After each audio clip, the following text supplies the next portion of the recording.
Sorry. I was running a little late today. Hi. Hello. I'll do a normal intro. What's up, guys? Hi, it's Erin, Neil Slaughter's Calligraphy here. Um, Today we are doing some.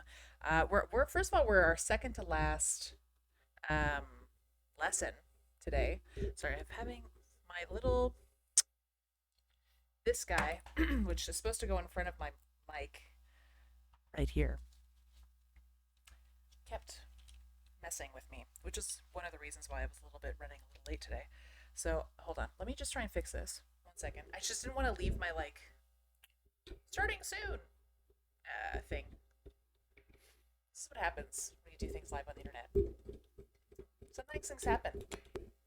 Sometimes there are mess ups. All right, let's see if I can make this not fall. Because what was happening was it was just like falling down the entire time. I couldn't get it to stay. I wanted it here. So there we go. Okay, I think we're good now. I think we're ready. Hi. Yes, so we are our second to last lesson for Copperplate calligraphy. And today we're going to be doing some variation stuff. Basically, this is the fun stuff, right? This is like once you know what things should look like, now you're like, okay, what rules do I want to break? How do I want to mess around? So this is kind of what we're going to be doing today. I do I have my pen holder around somewhere? I should. It's my pen holder and my nibs, which are hiding, just hiding. Yeah, there we go. Perfect. Got that guy. And which pen holder am I going to use? I'll use this guy. Cool. So, I hope everyone's had a good week so far. What are we? Are we Thursday already? We are Thursday. Oh, right. And today's a leap year. I had a friend in high school whose birthday was on a leap year, and I'm sure he's gotten very tired of hearing, yeah, oh, you're only like 5 years old, or whatever the case is. I'm sure. So, okay, here we go. I got my pen holder, my fun one with a Hunt 101. I got my water over here. So, what I wanted to talk about today, like I said, was variations and kind of how to mess with things. Now you know what they're quote unquote supposed to be, right? So copperplate, as a little reminder, has a ratio of 3 to 3. So your x, whatever your x height is, i.e. the height of like your minuscules, that's between the baseline and the waistline, whatever height you decide that to be, times it by 1.5, and that's what your ascender, your descender height is, and that is the 3-2-3 ratio. So we're gonna be messing with those ratios a little bit today, just so you can see what that looks like, and we're gonna be a little bit messing with the baseline, maybe breaking the baseline a little bit, maybe doing some wild and crazy things with the ascenders and the descender loops. We'll see. We have so many options, and messing with some color, I think, too. And by messing with color means basically messing with like watercolor and using that as ink, which is super fun. So the first thing that I'm going to do, so because we're messing with ratios, I'm not using my regular guidelines. I'm just using like a ruler. If we're going to play around with those, I'm going to grab a pencil, my fancy one that my hubby brought back from I want to say he brought it back from Japan. So I will zoom in a little scooch, and we're going to be messing with some ratios. So normally, like I said, it's usually 3-2-3. So my ruler is in the top portion of this. The top portion here is in inches. This is in millimeters. For the sake of ease with my ruler, I will remain working on the inches portion, because I can do the 3-2-3 by just counting the squares.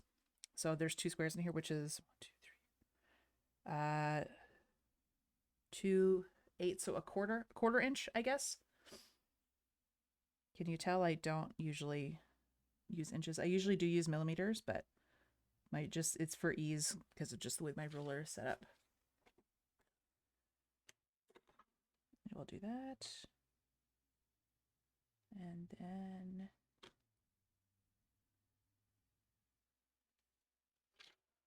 there we go. Cool. So this is the 3:2:3 ratio that we are all very used to. So the first, I'll just do like a one thing first, which is write a word with the 3:2:3 ratio, just so we can see what that's going to look like, right? What word? What word? Let's write something simple. Just like, you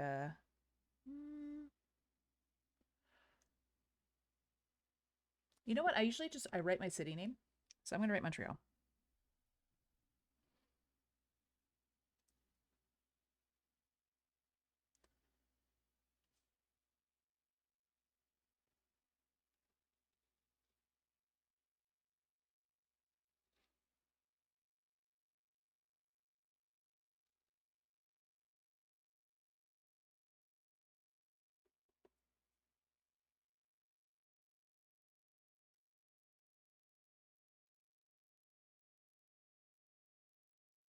Because I don't want it to be too short. Because if it's too short, then you can't play with it too much. But I also don't want it to be the word supercalifragilisticexpialidocious, because that's going to take me forever to data write.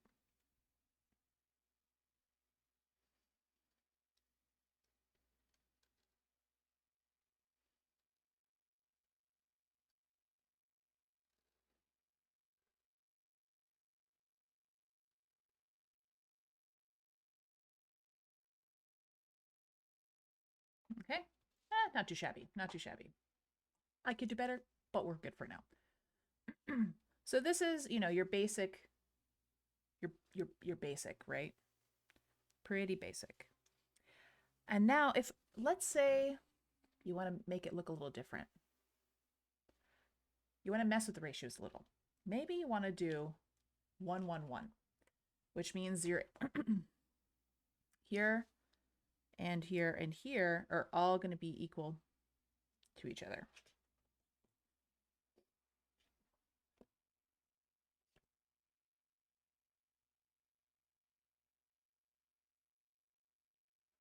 FYI, if you have any questions while I'm doing this, especially since I'm just lining paper, which is not the most exciting in the entire universe. Although maybe it's like weird ASMR content for you guys. I don't know. That's possible. Listen, I'm not going to yuck your yum, if that's what you like to see. All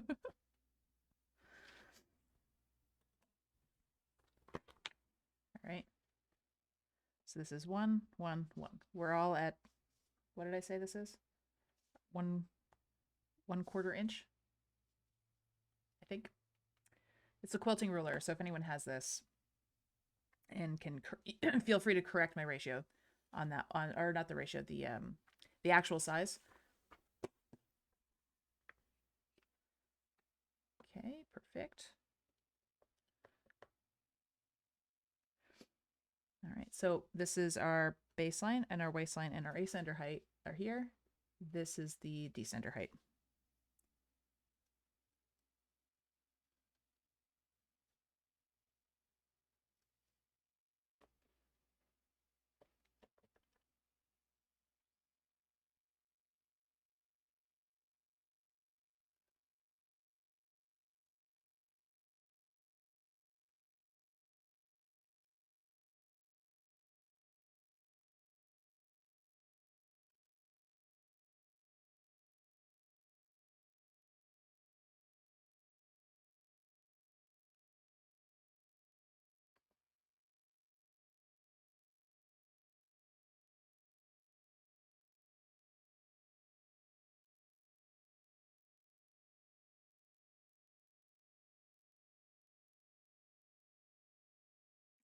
My my accent.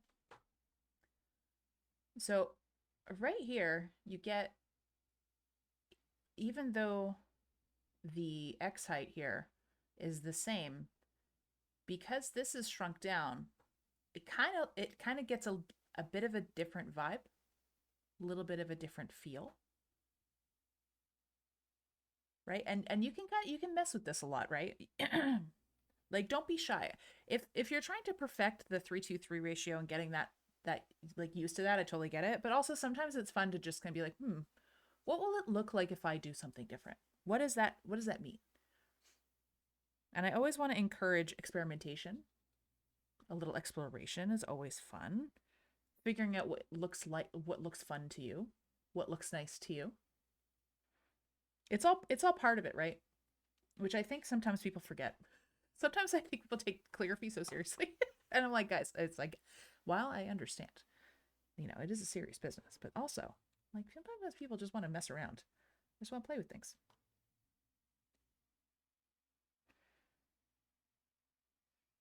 So, and then now what if we change? What do we change the ratio again? What if we change it to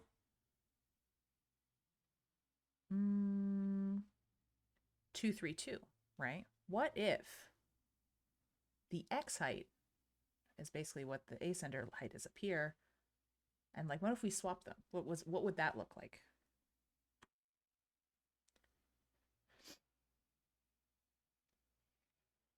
I also find this is like a fun way to practice your letter forms when you mess with the proportions. And the reason why I say that is because now you're kind of adjusting what your hand would like normally do. Now you're really having to pay attention. Actually, because there's no descender loops, I can just do it like this.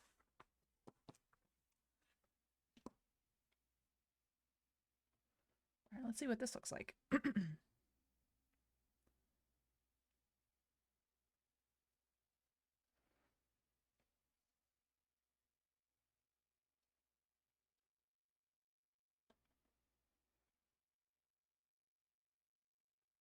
Right, because now this is so I have to really extend my exit stroke.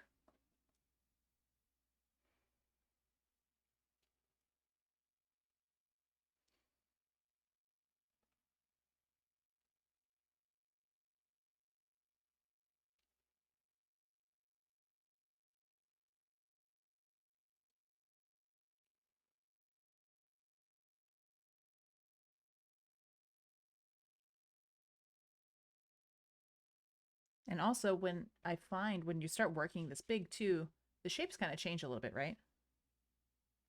Like you're still looking at your ovals, but it almost feels like they're so much more elongated. You just have that like little L, like a little baby L at the end.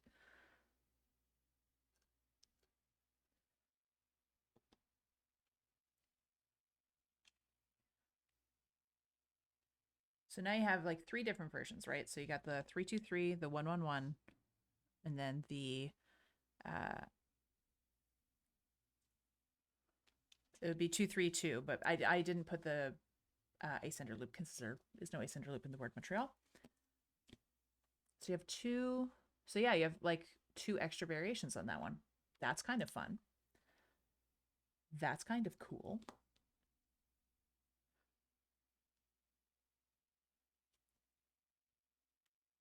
There's also a few other ratios you can mess with too. So normally I would suggest there's the 3-2-3. This is the like standard copperplate one, right? There's the 1-1-1. So where everything is even. The one that we just did is 2-3-2, right? But then there's also ones where if you do 7-4-7, and I had to ask my husband like literally before this to like how math this so I know what this is supposed to be, because like again I normally work in millimeters, not in inches. So normally this for me 3-2-3 is like whatever my x height is, I times it by 1.5. So if my x height is 3, I times it by 1.5, which will give me Oh no, six is an easier one. 6 times 1.5 equals 9. So then my ratio is 9, 6, 9 if it were doing this way, right? So I was like 747, how the F? what is this? And he's like, it's 1.75. So whatever you choose your X height to be here, if you want it to be like a 5 millimeter X height, you times it by 1.75. And sorry, 5 millimeters, I should say. Actually, let me pull up my calculator on my computer. We got 5 times 1.75 is. So it would be 8.75, 8.75, right? So you can really mess things around. So 3, 2, 3, 1, 1, 1, 2, 3, 2. You can do 7, 4, 7. You can go wild, right? And you can get a lot of different looks just by changing the ratios, which is really fun. Something else I like to mess with is I sometimes like to mess with my baseline. I don't do it a lot, but when I do it, I try and make it intentional. So what I mean when I say messing with my baseline, it's also, by the way, this is kind of how you can develop your own kind of special script, right? Your own like signature look. Which is always why I recommend people. Specifically, I'm speaking to people who do a lot of modern calligraphy. I have no problem with modern calligraphy. My only sometimes suggestion I would make for people who do modern calligraphy a lot is to try and do copperplate first so you understand the rules that you're breaking. Because sometimes when people go, myself included, this is what happened when I started, right? You see modern calligraphy pretty frequently in a lot of different places, just on like pillowcases and cards and all that stuff. You're like, wow, that'd be really cool. I'm going to try and do that. And then sometimes when you do it, you're like, it's not that legible and I don't know why. So when you learn copperplate first, you can kind of go, oh, I'm purposely breaking this rule that I know that I'm breaking. Versus modern calligraphy, sometimes you're just kind of, you're not understanding the rules that you're breaking. So sometimes things cannot be super legible. So my suggestion would always be to do this stuff first, learn the basics of it, and then go to town, you know?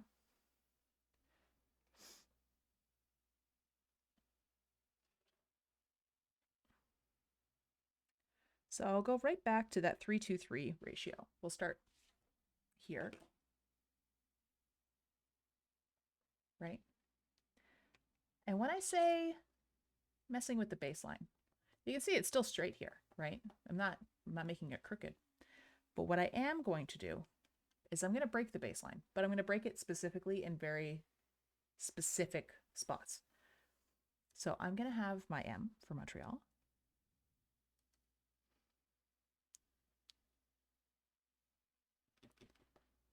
Okay.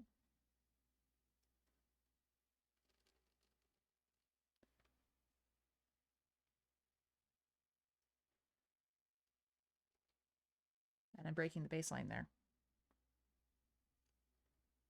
And I'm also, because I felt like it, I'm also extending out these strokes. So I'm going to try and do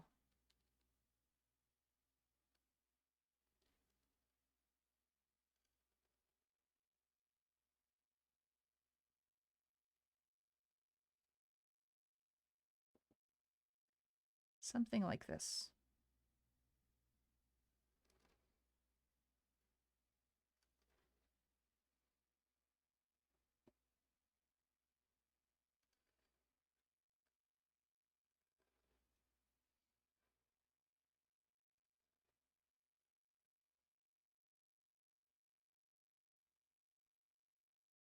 Is this the best writing I've ever done in my life? Not really, but sometimes you can kind of mess with things a little. You're like, so I personally, I'm doing this first time. I'm like, there are some things about this I like. I like that it feels like it's flowing, but what I don't like is I don't like the uneven spacing of my letters. Like, look how far, and this is super far. This is close. This is far. This is close. this is far. I don't love that rhythm, but I do like the we're breaking the bass line like every second time the bass line gets touched. Do you know what I mean? So this is something like, okay, cool. Let's see where I can take this.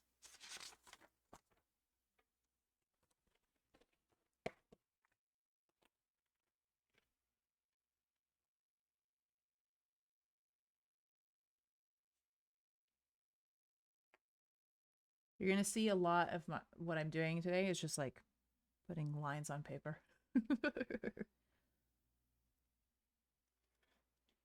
I had thought about printing out some guidelines of some kind, but because of just the nature of doing things like this, it is easier and more clear if I just write them out live as we're talking.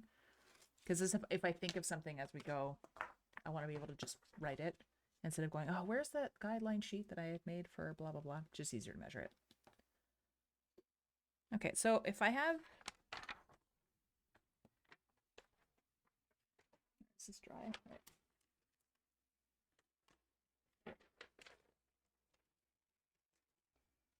All right, let's see. I'll have my reference right up here so I remember what it looked like.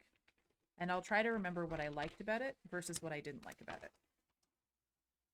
So I'll just have it here, just a little off screen. You can see it a little bit, but it's just folded in front of me. So I'm actually not sure I loved the way I had that the right part of the M. So I'm going to do something different this time.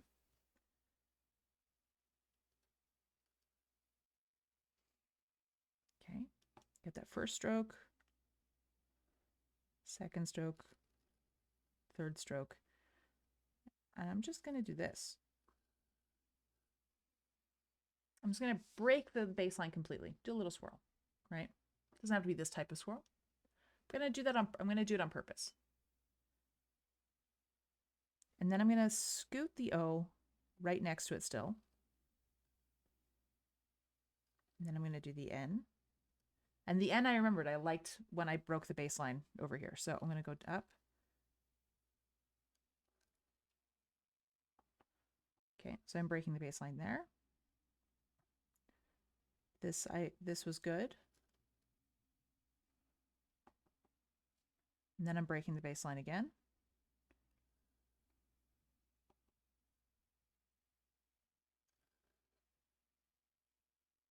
Okay, we got our A.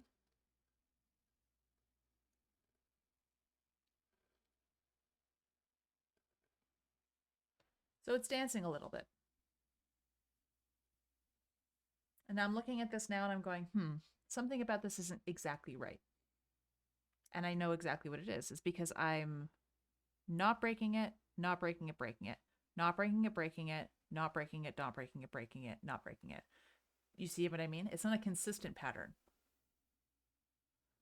I like the M more than I did with this one. I like the spacing better. I do like the N breaking it. I'm like, how can I make, like, this is something, you know what I mean? Like, this is kind of the thought process, right? When you're doing variations, you're like, okay, I'd like to make something fun and something cool, but I need to develop it. Because you're kind of making up your own rules. So maybe for you, maybe you like this. Awesome. I'm thinking I can maybe tweak it. I can do a little bit more with it.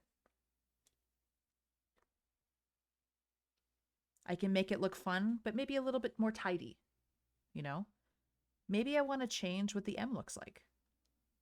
Maybe not. Maybe I want to do one of the M variations that I showed you guys a few days ago. This is kind of the fun part of doing calligraphy, to be totally honest with you. Like the developing portion, the exploring part. Because at the end of the day, it's just paper and it's just ink. We're not, there's no one here looking and being like, ew, disgusting. Your work is awful.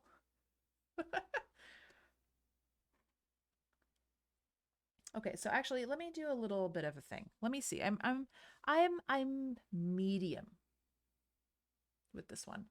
I like this. This I like. Actually, you know what? I like this part. This is actually kind of good. Because when you're looking at this, you're like, I like this part. Why do I like this part? That's the other question. I like that it's not breaking, breaking, not breaking, breaking, right? So I have to figure out now, then if I want that pattern to continue, the O needs to break the baseline. However, I also don't want to mess with the proportion of the O, which means that when I'm coming in here, I have to actively think, I can't go right to the waistline. So I'm going to have to make sure I'm undershooting it. I'm going to drop down, right? Here, we're perfect. We're good. Here we're touching, and I feel like I don't need to, maybe I should drop it down, you know? Actually, you know what? Let's try that. There we go. We got the T. That's good. And then we're going to drop this one down to match. So all the proportions still remain the same. E and then the A, right? So we're going to bring this guy down, and then this part's going to go here. And then which means the L needs to be brought down. So we're trying to make a step, right? Now, the question is, can I do this while thinking about it as I'm doing it on camera? This is always the question. Can I execute under pressure? Can I do it? Can I do it? I'm also going to swap my ink because this one is like giving me a little bit of trouble. A little bit of trouble. Which one do I want to swap to? No, not that guy. Is this kind of full? Okay, cool. This one's green. I think we should be able to see it. Oh, you know what? I just realized it's because this might be a new nib. This is why. Where is my Windex?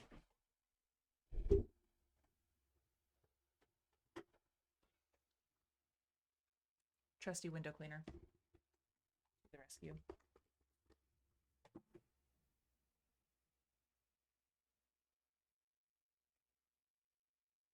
Okay, let's make sure that this is nice and clean. I forgot this one was a new one. I was wondering why it was giving me... It wasn't holding a lot of ink. All right, let's see. Let's see if this works. That's better. It's not perfect, but it's better than it was. I really don't want to put it in my mouth. All right, we'll see how well I can do with that one. Okay. So can I execute while talking? Maybe. Maybe not, and that's okay.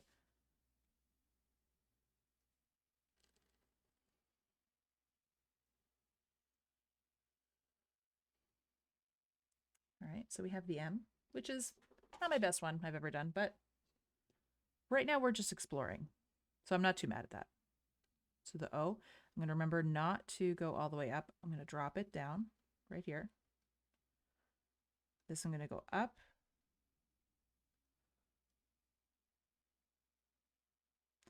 Which means this has to go here. Okay.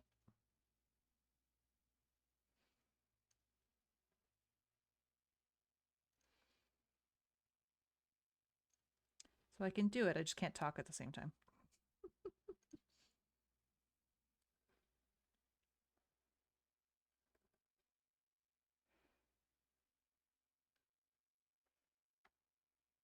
Oh yeah, I think that looks better. I need to take another pass at it, but I like that rhythm more.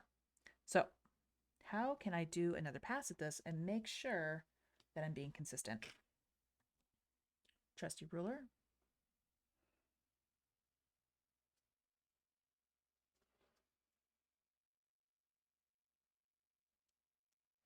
Coming at you again.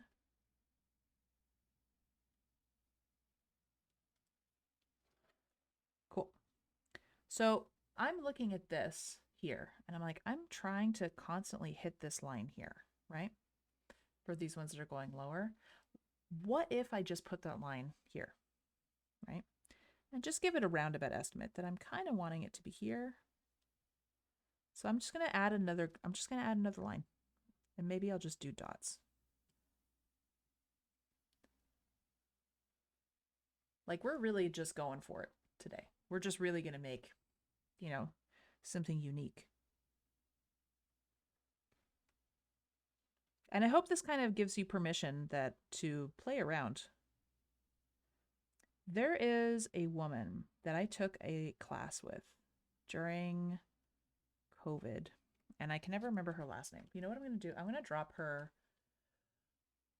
at in the chat because her last name is really hard for me to pronounce and I don't want to butcher it fully.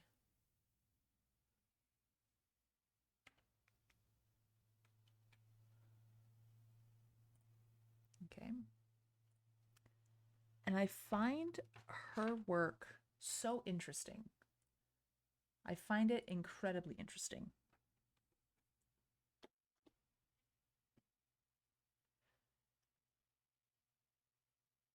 If anyone wants to like screenshot that before it disappears or just like ask me for it again and I'll drop the link again. I find her work incredibly interesting because she is not afraid to play with proportions, with legibility. She just like it's almost more like she turns the letters into textures, right? And I find that incredibly interesting. And I took a class with her and it kind of like just let me it made me realize like you can really play. You can do whatever you want. Uh but again, my thing is always you can do whatever you want, but also like just make sure you're doing it on purpose. I think that that's usually my message. Like if you want to go crazy and just like break all the rules, I mean go for it. It's just my thing is always like make sure you know the rules you're breaking, right? Right. Now that we've made our like extra intense um uh guidelines here. I think I'm gonna mess with the M a little because I'm thinking for such a fun like thing that we're going for here, I feel like this looks a little stiff. So I'm gonna go in and I'm just gonna add a little something like that.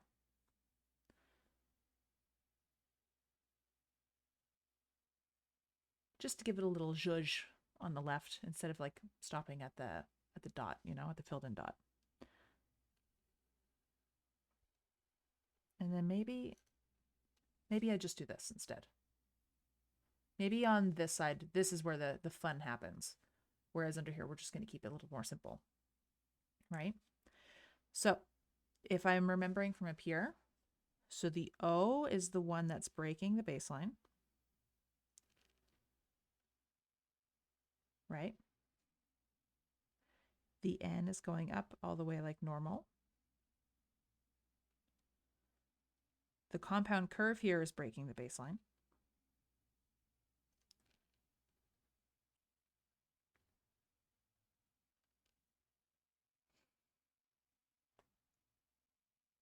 I'm like incredibly focused because I really want to make sure that I'm making the right decisions.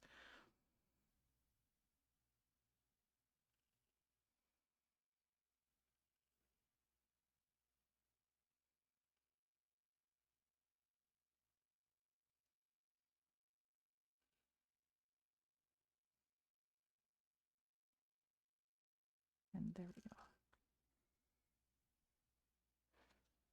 There you go. How about that? So now we're really making sure that this is as this I might do a couple more iterations on of just kind of like perfecting my lines.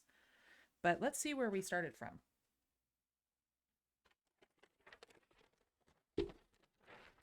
So we started from, let me make sure that I don't spill my ink everywhere. Actually, there we go. So first we started from regular ratio, 1-to-1 ratio, messing with the heights basically of the descenders and ascenders. Now we're trying to like, oh, we're messing with the baseline. So this is where we started. Then we went to here. Then we went to here. Then we went to here. Look how different those look, but you can see the thought process going through things, right? I feel like this one looks pretty okay. Again, I might reiterate on the M a little bit more, fiddle, figure out maybe more like here, because this is quite stretched out. But this is the type of thing you can play with. You know, if you're feeling like you're not loving, this is also why I showed the variations um, a few days ago, was so that when you're not happy with maybe this doesn't feel right, you have another one in your pocket that you can pull from, right?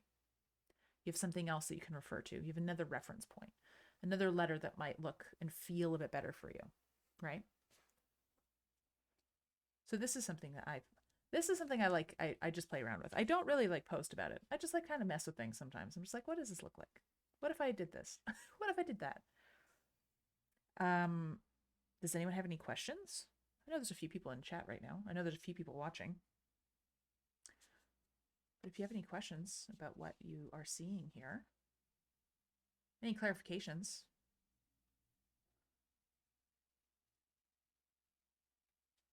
you know, like I said, I would probably, this one is like, I'm more liking this one, you know, I'm thinking, but maybe you don't. Maybe you're like, you're crazy, but I do like that though, right? So I would challenge you to maybe, you know, maybe try and develop something. Maybe for your name, maybe for um the title of your favorite book, or I don't even know. Maybe the city you live in, something along those lines, right? And I would challenge you to try and like do something like this where you're messing with things a little, and it this is a really good exercise in to get you loose, to get you thinking outside of the box a little bit, because sometimes doing drills and doing uh the word minimum over and over again is can be boring, can be tiring, can be exhausting.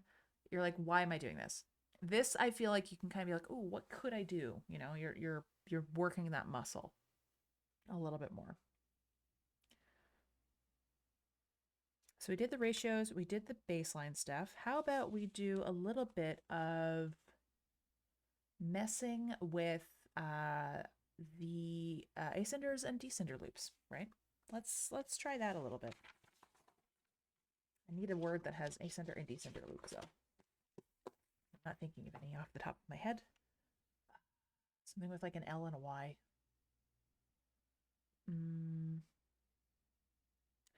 The name Haley. Why not? Put that over here. So I'm gonna keep the 3-2-3 ratio. I'm gonna keep that for now. Maybe I'll change my mind. So, which means I definitely need to do the descender loop. There we go. 2.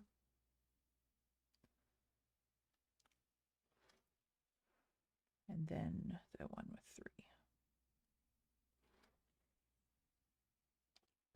So let's write it with the normal proportions first. The regular old proportions.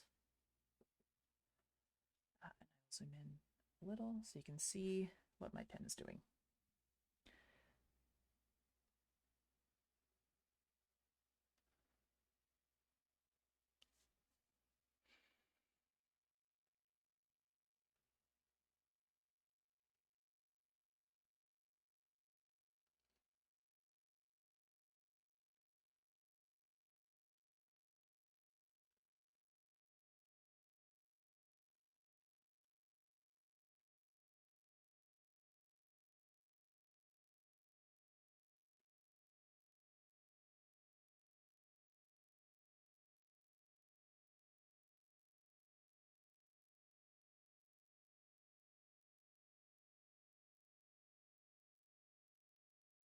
Okay, so this is where we're going to start with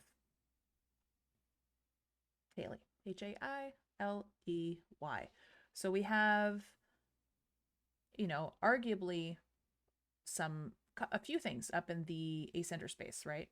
Because we got the majuscule H, we got the L, and then in the decenter spot we have a Y. So what does that mean? Well, that means we have a lot of options. So when I say messing with the top portion, I'm also saying too, maybe we can mess a little bit with our majuscules, right? To just see what things look like and like maybe pull things out or not. So let us see. Let me do another variation of the H. Because I know for me, I think for this one, what I want to do is I want to make this really big and I want to make this really big. While keeping everything else the same. So the way I do that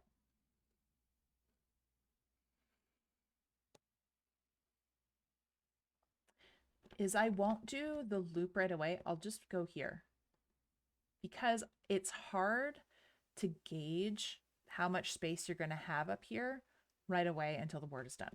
So the way that I fix that for myself is I'll go up, but instead of doing the ascender loop here, I just imagine I'm doing it and then I only touch down here and I pull it down like I would normally. So I'm staying within the same rhythm,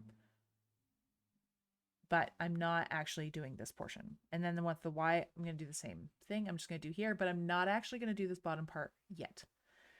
So I knew what I wanted to do for this one was I wanted to really expand, like make my ascender and descender loops like quite wide. I want to make them kind of bigger. So to do that, I'm going to just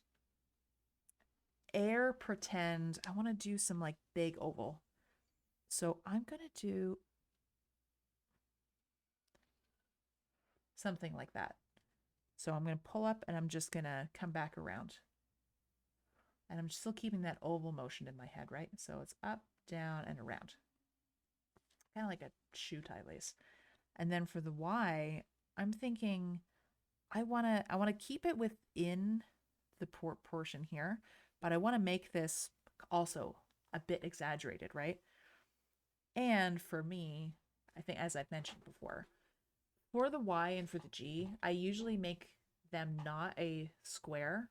I usually make them like a point. So that's what I'm going to do here. So I'm going to come from the left. I'm going to come up. I'm going to go down. And I'm going to pull this over. And you know, I'm going to loop it just because. And I'm going to go back like that.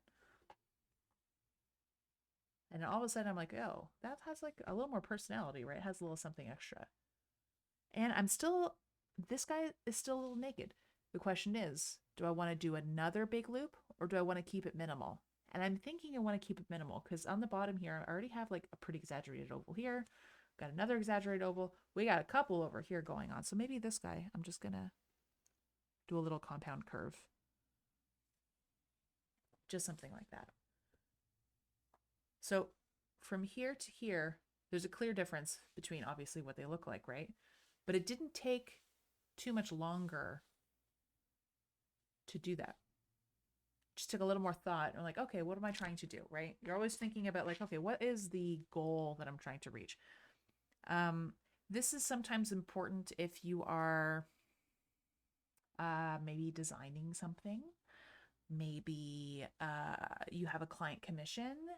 Maybe you have a brand who is like, hey, we'd like for you to develop a style that's a bit maybe more unique to what our needs are. And you have to kind of study a little bit about what something looks like, what their branding looks like, and you can kind of maybe get a feel of the brand. Like maybe this is for a little girl's birthday party.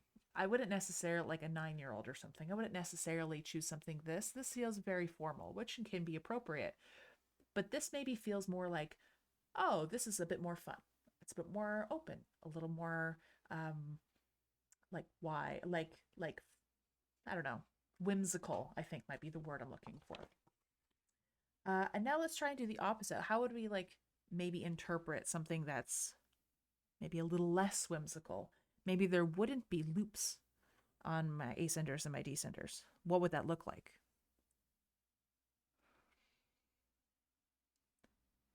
Also, if I ever go off on a really long tangent for that no one is interested in, you can also just be like, Aaron, yo, I'm like not feeling what you're talking about right now. Or you can always interrupt me with a question. I'm always happy to answer. And if I don't know the answer, I just won't answer. I'll just say, I don't know. Like, I don't know. Maybe this would be a good resource or something, you know?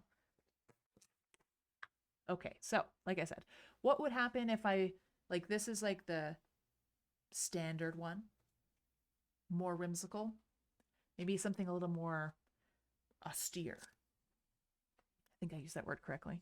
I feel like I feel like it's a bonus word I just got to use right there. All right, so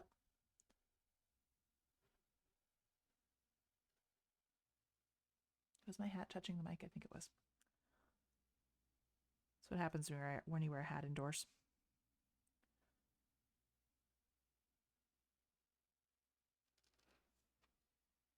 No, ignore this. It was a weird angle. Okay, so I'm going to try that again. There we go.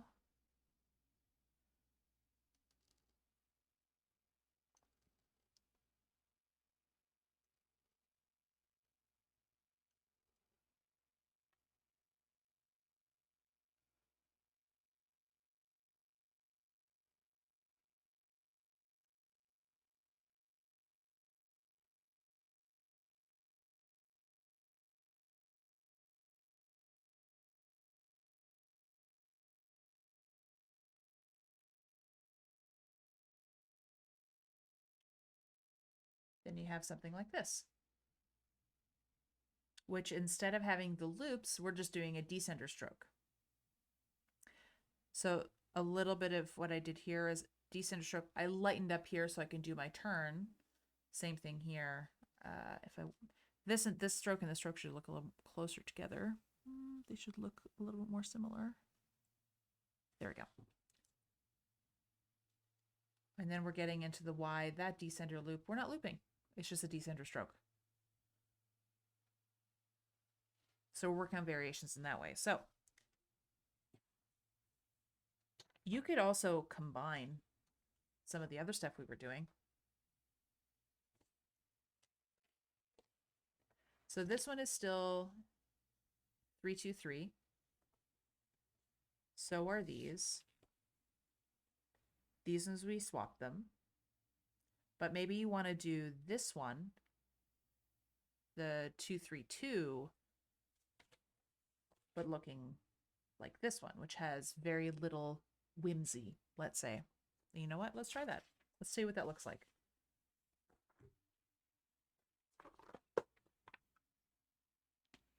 And then after this, I think I will show you how to mess around with colors that are not traditional inks. Because, and the reason why I wanted to bring this up is because I normally don't actually use ink. I use them for stream just because like I have them here readily available for myself. But usually I don't. I usually use watered down water-based paints, either watercolor or gouache, as my inks most of the time. So I did want to give them a little moment.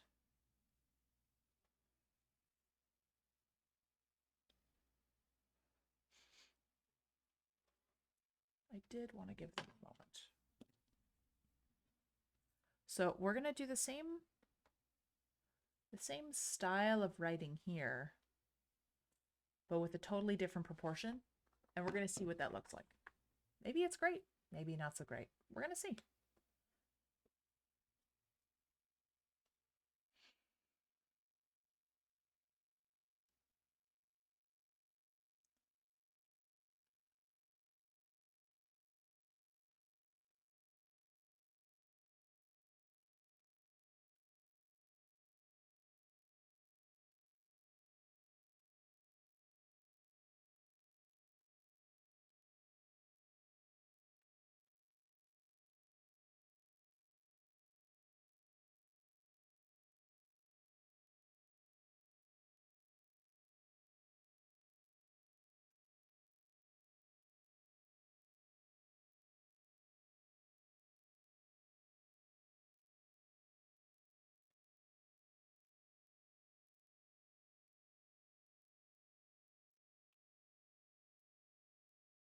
How different does that look, right?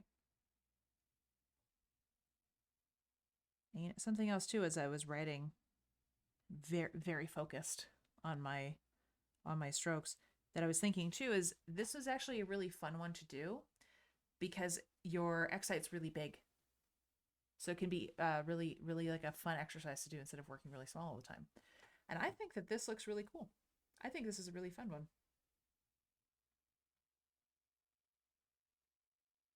So, like I said, we started from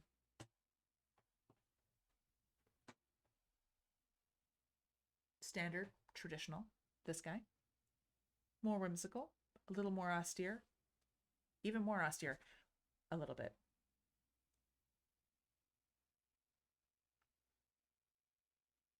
Oh, thank you. I'm glad that you've liked the lesson so far. Is there an easy way to know your nib is done? I think I'm using it for too long. If you feel like it's probably if it's done, it's probably done. If it's like scratching or catching, it's not very smooth. Um, if you're frustrated with it, they are consumables, right? So don't be shy to toss them.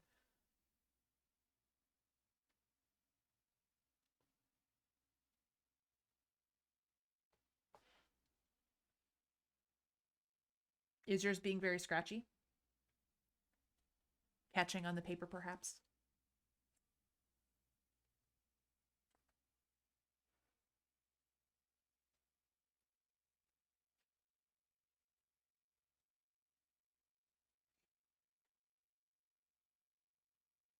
Because I'm trying to think for context. I think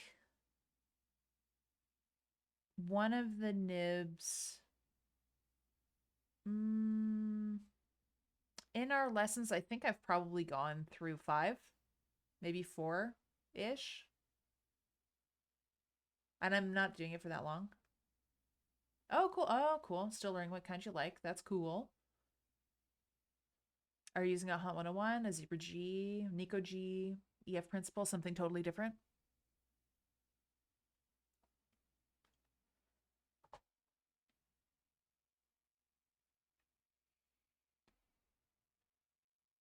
Oh, I also forgot to mention I'm just using a Hunt 101 tonight. Nico G. Cool. Cool. A Nico G I like, with caveat is that it does tend to hurt my hand sometimes if I use it for too long because it's so stiff. So if I want something a little bit more flexible, a little easier that I can work longer with, I usually go for a more flexible nib. But I think I mentioned this in the first one. The reason why Nico G's and Zebra G's are usually very popular, one, they're very easy to find, which is great. Love accessibility. Um, but also, if you're coming from using a regular pen or a regular pencil to using a very flexible nib, it's really difficult the learning curve is hard. With the Nico G and stuff and a Zebra G, they're easier because they're stiffer. So the learning curve is not as difficult. Blah, blah, blah, blah, blah. You've heard me talk about this before. Okay, so from there, I'm going to show you fun with color. Color.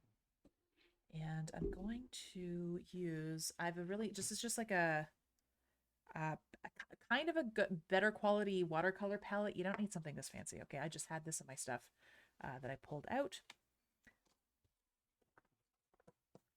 And I say somewhat fancier with like a big bunny ears. I actually don't know if this is fancy or not, but it feels fancy because it's from Schminky or Schminke, I should say, because it is, I believe, German. I believe that's how you pronounce it. Anyways, so I'm sure you're like, but Aaron, these are solid paint pucks. How the F are you supposed to put this and make this into ink? Easy answer, my friend. You're gonna hydrate a little bit. So I have these like little bitty pipettes. I'm straight up just gonna take from my like mostly clean water, okay? And I feel like I want to work with some red. And I know this is blue. It's hard to see on camera, but I know this is blue because I was using it the other day. I'm just going to put a few drops and let it hang out there for a little bit. So you can basically use like Any water-based ink, water-based paint will work. Any, so that might be a bit too broad of a statement.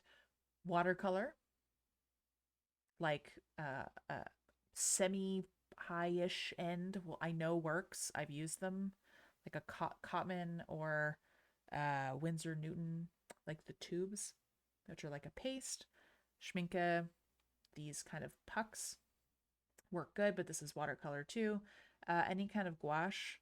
I like the tubes from this brand. It's called Nicker, Nicker, as well. Very big pigmented and super fun. So basically, what you need to do, okay? I'm gonna plug my friend's paintbrushes, okay? Miss Michelle or Juniper Calligraphy in Hawaii. She does a bottle painting class and she got specialty brushes made. Aren't they beautiful for bottle painting when you're doing live events? Um, I use them for all the things because I like them a lot. So this is going to be super fun, okay? So what you're going to do is you're going to, in your non-dominant hand. Yes. Yes, they are delightful. They work really well with watercolors, by the way. I've been trying to teach myself watercolor for the past little bit. So they're not only good for acrylic paints, I like them for watercolor too. I'm not a watercolor expert by any means, but I like them a lot for that. So in whatever is your non-dominant hand, okay, so if you're a righty, you're going to hold it in your left hand. If you're a lefty, you're going to hold it in your right hand. What you're going to do is you're going to, where you've just dropped a bit of the water. Can you see this? Okay, we're going to activate this a little bit. We're going to make this be like an ink. So we're going to see if this paper can handle it, because this is going to be more watery than this is used to. Although, I mean, the things I've been using are pretty watery, but we're going to see. Okay.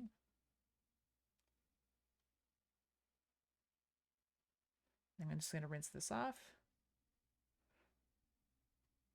I'm going to do the same thing with the blue. So now you can really see it's blue now that I've zoomed in.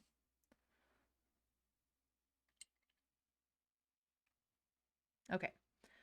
So in the non-dominant hand, we're going to pick up some of this and we are going to feed it, because you can't dip, but you can do this though, and you can paint your nib.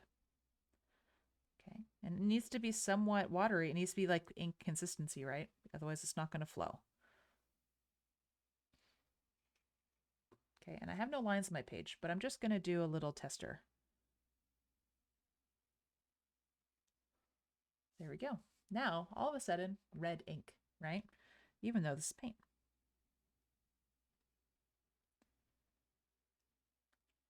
And I find it works very nicely. So why I did two colors instead of just one, I'll show you, is because you can have a lot of fun with this. So I just dipped back into the blue, and what I'm going to do is I'm going to put the blue on the back of this here, okay? And what's going to end up happening is as you use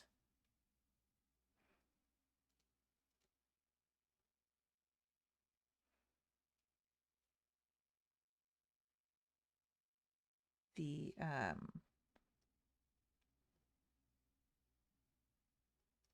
ink as it flows through, it's going to start to change color.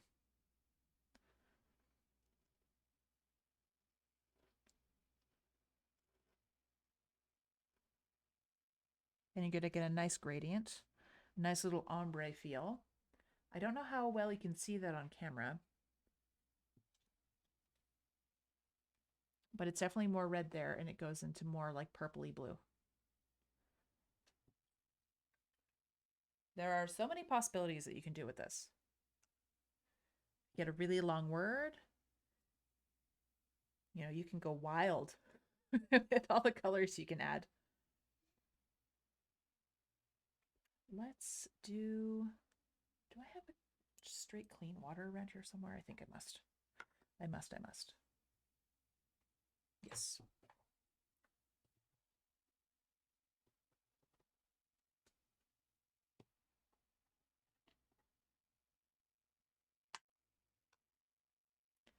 So I'll zoom back out. so you can see what I'm doing.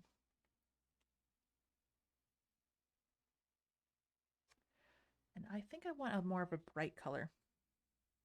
Okay. I'm just going to clean out the...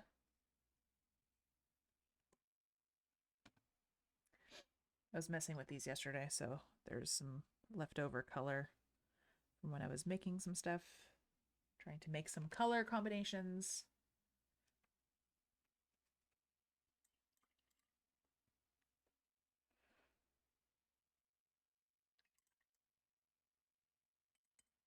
Cool. So I have some somewhat clean water. Let's get that into the yellow.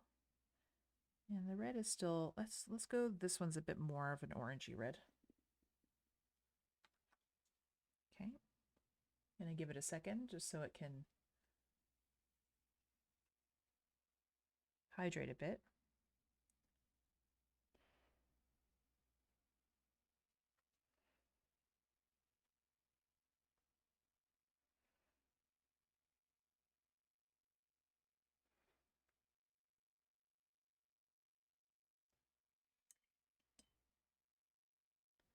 Yeah, there we go.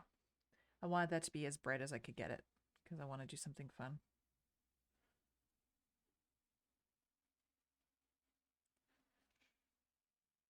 Okay, so we're going to go, and we have the yellow, and we have a bit more of the orangey red.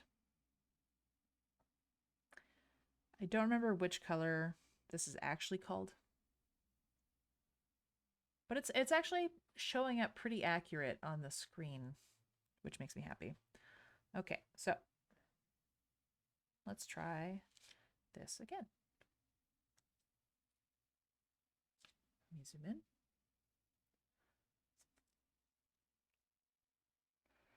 Okay, so again, I'm painting with my non-dominant hand into the actual nib.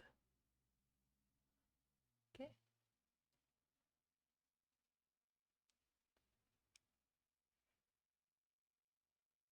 So we get like a nice orangey color.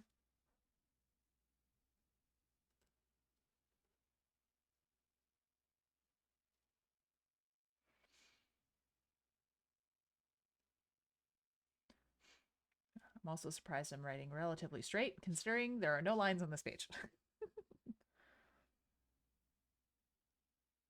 Okay.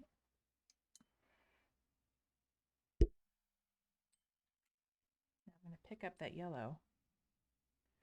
I'm going to feed it right into the back, right? It should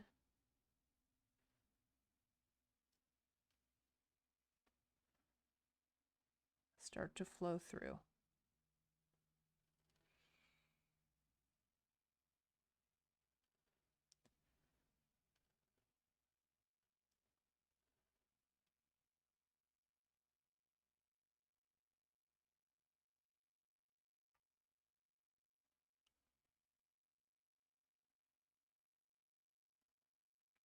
So you have a really nice, subtle, almost like sunset type of vibe going on.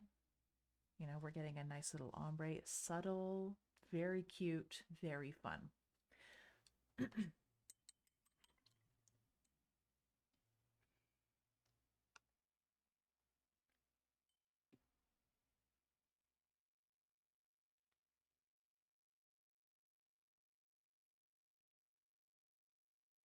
So something that I should mention as well is that sometimes watercolor can be a little bit funny when it comes to using it to write with. And I'm actually going to test because I haven't used these ones, I don't think, in a while, and I don't remember. And I'm going to show you how to test to see if these are good actually for inks. They should be fine. Is this dry? Is that you rub it with your finger. And if it doesn't move, you don't have to add anything to it, right? So basically what I'm testing, what I was just testing now, was sometimes when you use paints that are not a delightful quality, they will rub away if you put them on too thick, and they will smudge. So which means that they wouldn't be good for writing with. These ones are okay, but this would be a good way to test. So if you already have like gouache or watercolor pucks or something at home, you can just play around with them. Just wait for them to dry, and then just kind of do this with your finger. And if they're not moving and they're not smudging, you're probably fine to like use this as ink. If not, what you can do is if you've ever heard of gum arabic, it comes in liquid or powder form. I actually don't think that there's a difference. I've used both. They use the same. It's basically a binder. So what you could do is if you really like a specific color, and I normally would say don't do this with maybe watercolor pucks, but you can get the tubes of gouache, right? That are like the paste. And you can put that in like a little dinky dip, like a little jar, a little something. And you can add some water and you can make it into your own ink. What'll end up happening though is if you leave it sit, it's going to end up probably separating a little bit and you'll have the thicker paint on the bottom and the water just on the top. And you can but you just have to use like a little paintbrush or the back of a nib, back of a pen holder, and you mix it up again. And then you can just use that to dip and go. And then if that one you're feeling like it's smudging, you add a little bit of gum arabic until it doesn't do that anymore when it's dry, and you're fine because gum arabic is a binder. So it's going to make it stick to the paper and not move. But yeah, I think that's kind of all I want to talk about today because we've gone through the alphabets, we've gone all through that stuff. Today I want to do more like the fun stuff, which is the variations or how to think about them for yourself. Because there's a bajillion variations out there that you could do and you can develop on your own. And then, doing stuff with color, so fun. So fun. And I like, so I'll also tell you exactly why I prefer using gouache or watercolor for as ink. Okay. Oh, actually, sorry, before that. If you want to write on dark paper, gouache is the best because the way that gouache is made, I believe it has a base of like white in it already, so it's much more opaque. So you can write on black paper and it is crispy and really beautiful. Watercolor ink, water-based inks and watercolor like this, unless it's very thick, like if you really thicken it up, usually it will kind of just blend in with the background. There's not going to be much contrast. You won't see it very much. So, but now that you know this, so dark paper, definitely go for gouache, okay? If you want to work on black, you want to work on dark blue, any type of color, if you want to make it really like cool, fun, good contrast, get gouache. But yes, the reason why I prefer using gouache to ink, like calligraphy ink or water-based ink or whatever, is I can make whatever color I want. Whereas if you're with ink, you're kind of limited to whatever bottle you can find, if that makes sense. Whereas I like to kind of make my own. I like to make my own colors. It makes it more interesting too for the client because I can tell them, hey, yeah, I can totally match your brand color, or you want me to do your envelopes in like a really interesting silver gray? Perfect. I got some Payne's gray. I can add some shimmer to it and I can custom make your own particular ink for your occasion. So it's much more versatile for me. I prefer using it for that reason. I also find Schminky or Schminka black gouache, specifically it's calligraphy gouache. If you can find that black, it's great for envelopes and it is incredibly forgiving on most papers. I find gouache is so much easier to work with on like porous paper. If we're talking about something like a watercolor paper, if we're talking about handmade paper, something that is porous and beautiful, but you're like, man, inks, they just go in, they bleed, they feather.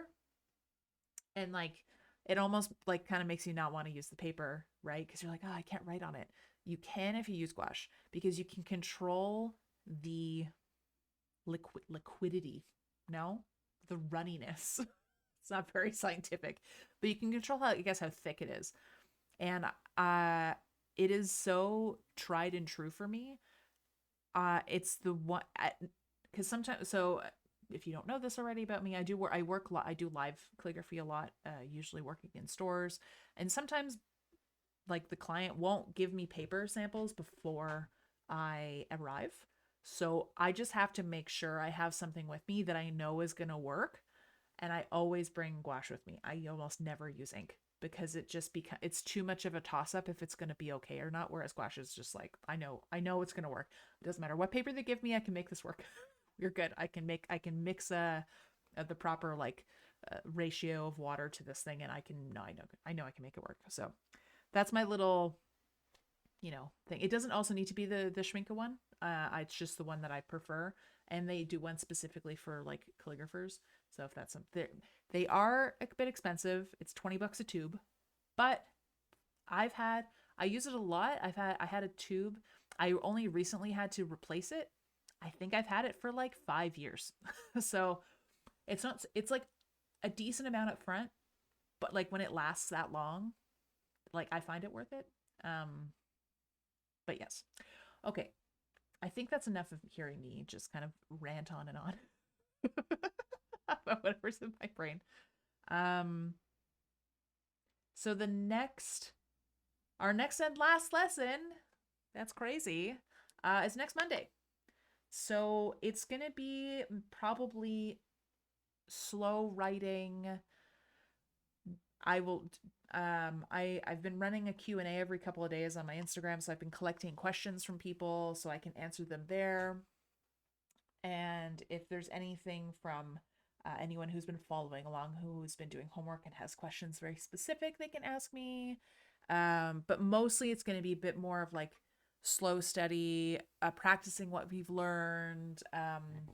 Maybe like doing something like a final piece of something. I'm not sure yet, but it's just going to be like a nice little quiet wrap up of what we've been doing so we can kind of put all of it together. And if you want to join and just watch me do stuff, that's also fine.